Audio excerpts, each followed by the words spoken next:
और आज आपके साथ मैं डिस्कस करने वाली हूँ स्टैटिस्टिकल प्रोबेबिलिटी की क्लास 1। आप सबने कहा था कि कुछ इंटरेस्टिंग सा लेकर आइए, so yes here I am with something interesting. So जल्दी से लाइव आ जाइए और सब्सक्राइब जरूर कीजिएगा अगर आप मेरे चैनल पे न्यू हैं, और अपने फ्रेंड्स के साथ ज़रूर शेयर कीजिएगा। सब्सक्राइब के साथ बेल आइकन है, उसको क्लिक करके आपको नोटिफिकेशंस मिलते रहते हैं, ठीक है। सो ये शायद लाइकली है किसी चीज़ का, लाइकली प्रोबेबिलिटी क्या है कि कितना हमें लगता है कि शायद ये चीज़ हो सकती है, उसको कहते हैं।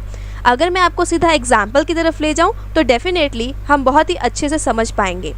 लेट अस कम। एक प्रोबेबिलिटी है कि probably it may rain today, आज शायद बारिश होगी, ये प्रोबेबिलिटी है। आज थोड़ा सा मैं लेट हो गई क्लास में आने के लिए, तो आपको लगा कि शायद it is likely that miss Navdeep may not come today, हो सकता है आज नवदीप ना आए, ठीक है, ये भी प्रोबेबिलिटी हो गई। And then there are chances that all NTA aspirants will get 90% marks, ये एक प्रोबेबिलिटी है ना। अब ये देखा जाएगा ये हो सकता है या नहीं, but we are asking about probability here. So हम यहाँ पे क्या पूछ रहे हैं, प्रोबेबिलिटी के एग्जाम्पल्स पूछ रहे हैं। Then it is possible that XYZ will declare bonus this year, हो सकता है कोई XYZ कंपनी इस बार कोई बोनस को डिक्लेयर कर दे, ठीक है। सो ये सब क्या है, एक प्रोबेबिलिटी ही है कि कुछ होने की संभावना, कि हो सकता है कि ऐसा हो जाए। अब हम इसके अंदर ये देख रहे हैं कि ऐसा होने का चांस टोटल में से कितना है, ये पूरे टोटल में से कितना चांस है। Let us discuss further.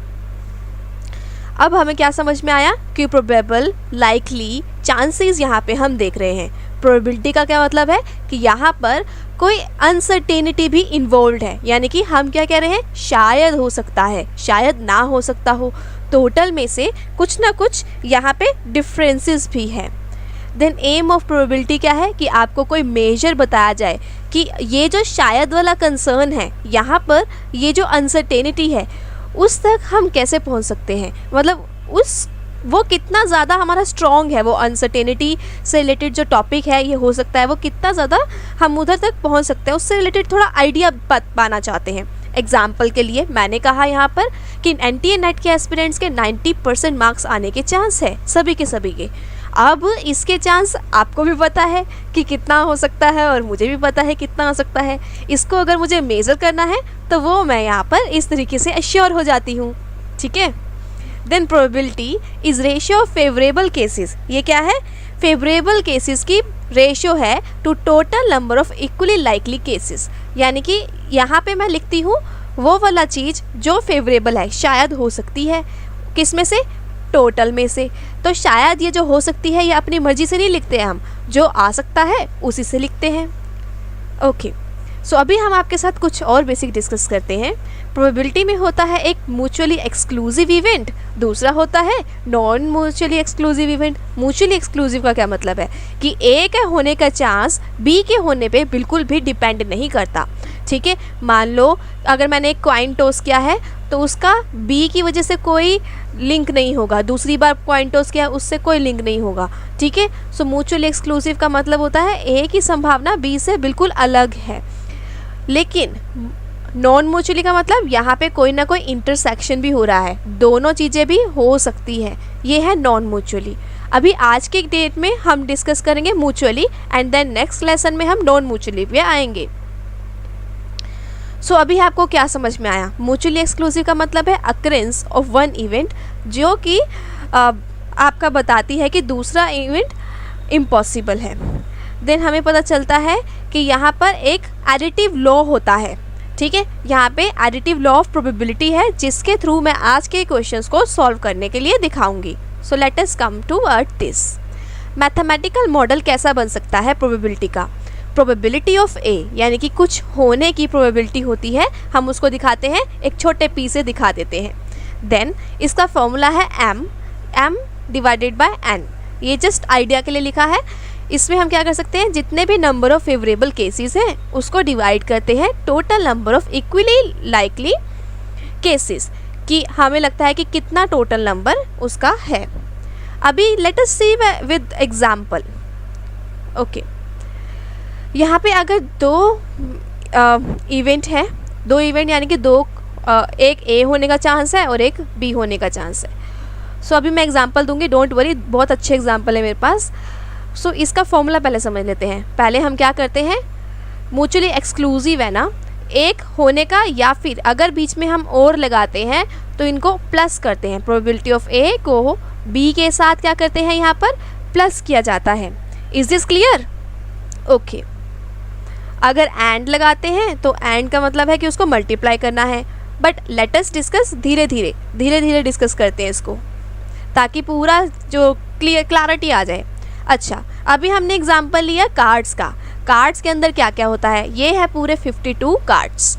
Cards के अंदर होते हैं ये 13 होते हैं सभी टाइप के, और ये फेसेस होते हैं 4 और अगर हम ए की बात करें तो ए का ये जो आप देख सकते हैं, स्पेड है ऐसा वाला, क्लब है ये वाला, डायमंड यहाँ पर इस तरीके से होता है, एंड देन हर्ट्स। सो ये है डायमंड का शेप। ठीक है, ये जस्ट बेसिक को क्लियर करने के लिए था। तो इसका ए जो है, एस यानी कि एस भी बोलते हैं, इसका स्पेड, डायमंड, क्लब और हर्ट, ये सब होने की प्रोबेबिलिटी कितनी है, ये कितने कितने हैं, ये 1 है। ठीक है, एक है। Okay, so let us come with question. अब क्वेश्चन क्या कहता है, card is drawn at random. Card को रैंडमली ड्रॉ किया गया from back of cards, card के पैक में से। अभी फाइंड करनी है प्रोबेबिलिटी कि जो ड्रॉन कार्ड है वो या तो क्लब का हो या फिर एस ऑफ डायमंड हो। बिल्कुल ध्यान से क्वेश्चन को पढ़िएगा। एस ऑफ कौन सा वाला, डायमंड वाला। अभी हम समझते हैं क्लब के कितने कार्ड्स हैं। यहाँ गिनिए जरा, क्लब के कितने कार्ड्स हैं। टोटल क्लब के 13 कार्ड्स होते हैं। अभी मैंने क्या कहा था, प्रोबेबिलिटी का फॉर्मूला क्या होता है, प्रोबेबिलिटी ऑफ ए। पहले हम क्लब का ही निकालते हैं। ठीक है, सो प्रोबेबिलिटी ऑफ ए है, टोटल कितने हैं ये सारे के सारे कार्ड, सारे के सारे कार्ड हैं 52। 52 में से क्लब के होने के चांस कितने हैं, 13। ये आपको समझ में आ गया। अब नेक्स्ट वाला देखते हैं। चलो यहाँ पे इसको ठीक कर लेते हैं। नेक्स्ट है एस ऑफ डायमंड। अब डायमंड का एस कितने हैं यहाँ पर कार्ड्स में, एक ही है ना, फेवरेबल इवेंट यानी कि जो मुझे चाहिए वो एक ही है ना। So diamond probability of B को मैं अगर लेना चाहूँ तो क्या आ जाएगी, 1/52। ये हो गया हमारा डायमंड।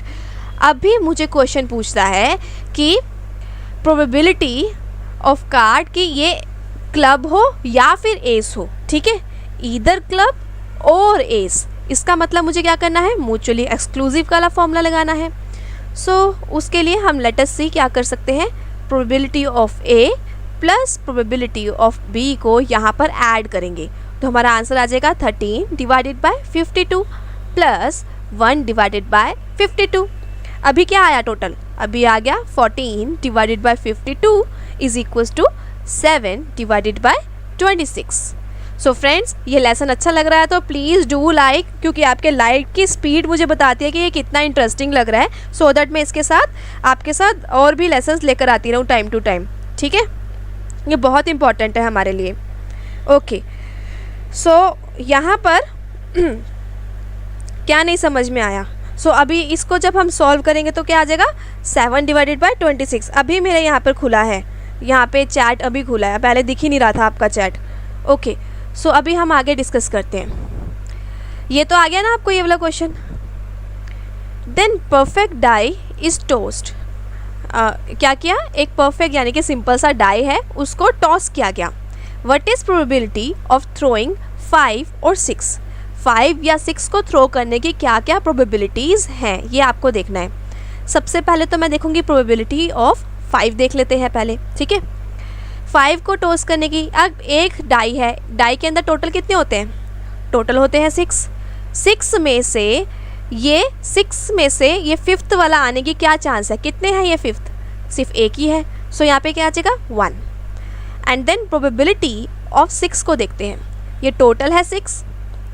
6 में से ये वाला 6 आने की क्या चांस है, कितने हैं ये 1 है। अगर ये क्वेश्चन में क्या पूछ रहा है, और यानी कि ये क्या है, म्यूचुअली एक्सक्लूसिव है, दोनों एक दूसरे के ऊपर डिपेंडेंट नहीं है। तो अब क्या फॉर्मूला आ जाएगा, अब फॉर्मूला आ जाएगा हमारा probability of 5 plus probability of 6। तो इसमें हम क्या करेंगे, 1/6 प्लस 1/6 इज इक्वल्स टू, आपका आंसर यहाँ पे आ जाएगा। Is this clear to everyone? ये बहुत ही अच्छे तरीके से मैंने आपको यहाँ पर सब कुछ समझा दिया। जल्दी से लाइव आ जाइए। आज हम डिस्कस करेंगे स्टैटिस्टिक्स के अंदर प्रोबेबिलिटी। ये आपके लिए इंपॉर्टेंट रहेगा जो भी डिफरेंट एग्ज़ाम्स की प्रिपरेशन कर रहे हैं। दूसरा, अगर एनटीए नेट के हो तो एनटीए नेट के पेपर 2 में जिसका भी स्टैटिस्टिक्स है उन सब के लिए। और अगर आप पेपर 1 की बात करो तो पेपर 1 के अंदर जो मैथमेटिकल रीजनिंग आती है उसके अंदर भी आपके लिए ये हेल्पफुल रह सकता है। ठीक है, सो लेट अस कम। अगर आप मेरे चैनल में न्यू हो तो प्लीज़ सब्सक्राइब कर लीजिए और बेल आइकन को दबा दीजिए ताकि आपको नोटिफिकेशन भी। ठीक है, तो अभी डायरेक्टली मैं आज जो लेकर आई हूँ वो इम्पॉर्टेंट कॉन्सेप्ट लेकर आई हूँ। सीधा ही ये है कैसे हम अरेंज करेंगे। अगर ये यहाँ पे डन लिखा है, DONE डन लिखा है, तो इसको कैसे अरेंज किया जा सकता है। So can you answer me, क्या आप मुझे आंसर कर सकते हो इस पर्टिकुलर क्वेश्चन का? इफ़ येस तो जल्दी से आंसर करिए। इफ़ नहीं कर पा रहे हो तो मैं इसका आंसर समझाऊँ आपको। सी, इसको कितने तरीके से, इसका मतलब ये है कि DONE तो एक बार लिख दिया, अगली बारी इसका O यहाँ पर E आ गया, यहाँ पे N आ गया, ऐसे रीअरेंज कितनी बार कर सकते हैं? सो ऐसा डिफ़िकल्ट हो जाएगा। सबसे आसान तरीका क्या है? सबसे पहले हमें ये देखना होता है कि यहाँ पर कितने लेटर्स हैं। कितने लेटर्स लिखे हैं यहाँ पे? 1 2 3 4 लेटर्स हैं। सो हमें क्या करना पड़ता है? 4 फैक्टोरियल करना पड़ता है, यानी कि 4 को पूरा लास्ट तक ओपन करना पड़ता है। 4 3 2 1, इसको फिर मल्टीप्लाई करते हैं, जो आंसर आता है वो हमारा आंसर हो जाता है। ठीक है, ये आया 12 to the 24, so 24 is your answer. अभी समझ में आ गया कि कैसे अरेंज कर सकते हैं। अभी नेक्स्ट क्वेश्चन करके दिखाओगे मुझे? दिखाऊं क्वेश्चन? चलो अभी नेक्स्ट क्वेश्चन मैं यहीं पे बता देती हूँ। DOG डॉग को अरेंज करना है। अब आप बताओ इसका आंसर क्या, कितने तरीके हैं DOG डॉग को अरेंज करने के लिए? इसका आंसर आप बताओगे कि इसको आगे पीछे करके एक बार O इधर आ गया, ऐसे ऐसे कितने तरीके हैं, कितने मेथड्स, कितने वेज हैं ऐसा करने के? जल्दी आंसर दो। ये मैं प्रोबेबिलिटी करा रही हूँ। ये आपके जिसके पास स्टैटिस्टिक्स है और पेपर 1 के अंदर भी मैथमेटिकल रीजनिंग के अंदर ये कंसेप्ट आपको हेल्प करेगा। ठीक है, सो ये कैसे आया? DOG डॉग है, 3 लेटर्स है, 3 2 1 को मल्टीप्लाई किया तो आंसर आ गया 6। 3 लेटर्स है, ऐसा हो गया। क्या कभी ऐसे होता है कि एक लेटर के अंदर 2 O आ जाए, दो O आ जाए, या ऐसा 2 कंसेप्ट आ जाए, तब क्या करोगे? क्या तब भी हमारा ये मेथड चलेगा? नहीं चलेगा ना। सो क्वेश्चन आता है अब आपके सामने, एप्पल को अरेंज करो। एप्पल के अंदर क्या दिखाई दे रहा है? ये 2 P दिख रहे हैं। अब क्या करें? पहले तो ये देख लो ये कितने लेटर्स हैं। कितने लेटर्स हैं यहाँ पे? 1 2 3 4 5। कितने लेटर्स हैं? 5 फैक्टोरियल करने बैठ जाओगे। लेकिन इसका क्या करें? ये जो 2 P दिखाई दे रहे हैं इसका क्या करें बताओ? इसको कितने तरीके से अरेंज कर सकते हैं आगे पीछे करके? सो इसके लिए ये 2 है ना, 1 2, P कितनी बार आ रहा है? 2 बार आ रहा है। सो इसलिए इसको 2 फैक्टोरियल ऐसे कर देंगे। ठीक है, हाँ। सो अल्टीमेटली अब ये क्या हो जाएगा? 5 × 4 × 3 × 2 × 1, और ये कितना हो जाएगा? 2 × 1। इस 2 से 2 कट जाएगा। अभी जो भी आंसर आया वो आपका आंसर है एप्पल को अरेंज करने का, क्योंकि P है ना, P, ये वाला P इधर रखो, ये वाला P इधर रखो, ये रिपीटेशन हो जाएगी। सो अल्टीमेटली इसका आंसर थोड़ा कम आता है, छोटा आता है। ठीक है, सो लेट अस सी यहाँ पे क्या किया। यहाँ पे पहले समझेंगे, इसको मैं समझा रही हूँ कि क्या किया। एप्पल है, इसमें P 2 बार आ रहा है, तो इसलिए हमें पता चल गया कि P 2 बार आ रहा है। तो 5 को डिवाइड कर देंगे 2 फैक्टोरियल के साथ, सो हमारा आंसर आ जाएगा 60। सो काफ़ी स्टूडेंट्स यहाँ पर करेक्ट हैं, वेरी गुड। नेक्स्ट क्वेश्चन है आपका, इंग्लिश को अरेंज करना है। ये अब आप बताओ, ये आपके लिए क्वेश्चन है, क्योंकि मैंने सिंपल वाले करवा दिए। क्या इसके अंदर कोई रिपीटेशन हो रहा है? एक भी रिपीटेशन नहीं है, सिंपल क्वेश्चन है, बिल्कुल सिंपल क्वेश्चन है। सो अब क्या कर सकते हैं, इसको इंग्लिश को कैसे अरेंज करें? अरेंज करने का मतलब समझ में आ रहा है? मान लो मेरे पास सिर्फ IF इफ़ है, तो इफ़ को कितनी बारी अरेंज कर सकते हो? सिर्फ 2 ही बारी। देखो ना, FI, ये 2 ही तरीके हैं ना अरेंज करने के। ऐसे ही ये बहुत ज़्यादा है, इसको कितनी बारी अरेंज कर सकते हो, ये तरीका पूछ रहा है। ओके, अभी समझ में आ रही है बात कैसे क्या चल रहा है? क्योंकि इफ़ का अगर मेथड से लगाओगे तो 2 फैक्टोरियल मीन्स 2 × 1 = 2 ही आया, और ये मैंने आपको हैंड्स प्रूफ करके दिखा दिया। अब अरेंज करना है इंग्लिश को, सो थोड़ा सा जल्दी कीजिए। अच्छा, आंसर आने लग गया तो मैं भी करा देती हूँ।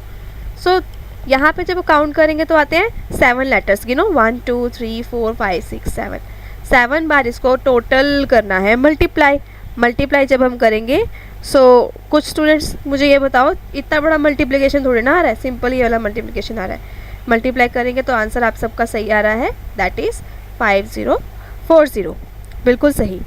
ठीक है, नेक्स्ट क्वेश्चन देखें, इसमें क्या टफ है, कितने स्टूडेंट्स को ये टफ लग रहा है, पहले मेरे को ये बताओ, इजी टफ क्या लग रहा है ये, क्योंकि इतने इससे आसान मैं क्या समझाऊँ। इवेंट है, इवेंट के अंदर ई 2 बार आ रहा है। ठीक है, यहाँ पे कैसे करेंगे, अगेन सेम फॉर्मूला जो मैंने अभी एक बार एप्पल के अंदर समझाया था वैसा ही है, चाहे इधर उधर आ रहा है या कुछ गैप छोड़ के आ रहा है, लेकिन कंसेप्ट एग्जैक्टली सेम है। ठीक है, ओके, इजी है ना, तो बीच में आते स्टूडेंट्स टफ बोलते तो मुझे लगता है पता नहीं, मैं तो इतना इजी समझा रही हूँ फिर भी टफ लग रहा है। कोई बात नहीं, एक आधे को लग रहा है तो इजी वाले ज़्यादा दिख गए। ठीक है, इवेंट के अंदर कितने हैं, ये 5 है, और ई कितने हैं, ये 2 है, तो अगेन मुझे 2 फैक्टोरियल करना पड़ेगा। फैक्टोरियल का मतलब नहीं समझ में आ रहा तो वो मैं समझा देती हूँ। फैक्टोरियल का मतलब होता है इसको पूरा ओपन करते हैं, लास्ट तक 1 तक मल्टीप्लाई करना होता है, उसको फैक्टोरियल बोलते हैं। 5 4 3 2 1 ऐसे करते हैं। इसको भी ये 2 1 2 1 तो कट हो जाएगा, अब इसको मल्टीप्लाई करना है, आंसर आ जाएगा। ठीक है, अब इसमें क्या समझा था हमने, क्योंकि ये ई 2 बार रिपीट हो रहा है इसलिए मुझे ये वाला मेथड लगाना पड़ा। क्लियर हो गया ये सबको। ठीक है, नेक्स्ट क्वेश्चन आ जाए। इवेंट का आंसर सबका 60 आ रहा है, yes this is answer. Next question देखते हैं, पजल को कितनी बार अरेंज कर सकते हैं, ये आपसे क्वेश्चन पूछ रहा है, बताओ पजल को हम कितनी बार अरेंज कर सकते हैं। अगेन सिमिलर है, क्योंकि आपके अभी प्रैक्टिस करा रहे हो, फिर हाई लेवल थोड़ा सा इससे इंक्रीज कर देंगे और आसानी से सारा हो जाएगा। ठीक है,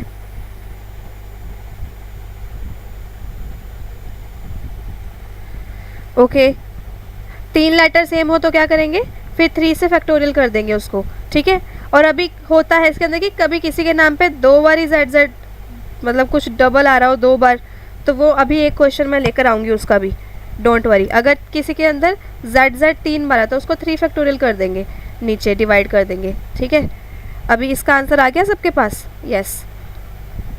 यहाँ पे आपको दिखाई दे रहा है 2z है और टोटल नंबर ऑफ लेटर्स है 6 फैक्टोरियल डिवाइडेड बाई 2 फैक्टोरियल, इसको कट करेंगे, हमारा आंसर आ जाएगा, और आंसर आ रहा है 360। Very good, all are correct, सभी के सभी यहाँ पर करेक्ट है। और चलो ये वाला बताओ, ये मैं समझा देती हूँ, यहाँ नीचे से क्वेश्चन ले लिया मैंने। एक्सेस है, इसके अंदर क्या हुआ, इसके अंदर 2 सी आ रहे हैं और 2 एस आ रहे हैं। अब क्या करें, पहले गिनो 1 2 3 4 5 6 फैक्टोरियल तो है ही ये। ठीक है, अब 2 सी आ रहे हैं और 2 एस आ रहे हैं, तो ये जो 2 सी आ रहे हैं इसका 2 सी का यहाँ पे 2 फैक्टोरियल लिखेंगे, मल्टीप्लाई करेंगे इसके 2 एस के 2 फैक्टोरियल, ऐसे करेंगे। आप गलती से भी ये वाली मिस्टेक मत कर देना कि सी 1 2 3 4 करके यहाँ पे 4 फैक्टोरियल कर दो, ये नहीं करना। अगर 3c है तो 3 फैक्टोरियल सीधा ले सकते हो, लेकिन यहाँ पर अगर 4c है तो नीचे 4c ले सकते हो, लेकिन यहाँ 2c है और 2s है, यानी कि ये दोनों आपस में अलग है, c और s में डिफरेंस होता है, इसलिए इनका 2 फैक्टोरियल अलग अलग करना पड़ा। ये बात समझ में आ गई, मिस्टेक नहीं करनी है वाली, आ गई समझ, येस और नो। मान लो अब एक क्वेश्चन था, उसके अंदर मैं ऐसे लिख देती हूँ, रैंडमली ऐसे ही कुछ लिख देती हूँ। ठीक है, एस यहाँ पे 2 ही एस है, चलो इस बार यहाँ पे मैं सिर्फ 2 ही एस लिखती हूँ। तो अब क्या करेंगे, तो अब मैं क्या करूँगी, ऊपर तो आएगा, 1 मिनट, एक तो गड़बड़ हो गया, 1 2 3 4 5 6 7, ऊपर आएगा 7, इस केस में न्यू वाले केस में 7 आएगा, 3 फैक्टोरियल मल्टीप्लाइड बाय 2 फैक्टोरियल हो जाएगा। ठीक है, ऐसे हो सकता है। तो अभी समझ में आया कंसेप्ट, नए जो डिफरेंट कंसेप्ट होंगे तो उसके अंदर भी समझ में आ गया। तो यहाँ पे हम क्या देखते हैं, एक्सेस को ऐसे लिखेंगे, यहाँ पे 6 लेटर्स हैं, सी 2 बार आ रहा है, एस 2 बार आ रहा है, इसलिए इनका 2 फैक्टोरियल करेंगे और फिर हमारे पास आंसर आ देगा। और नोट टू बी मतलब पॉइंट टू बी नोटेड क्या है, do not mix like directly, सीधा ही आप 4 फैक्टोरियल कभी भी मत कर देना, समझा रही हूँ ये चीज़ मैं। ठीक है, ये कभी भी मत करना। ओके,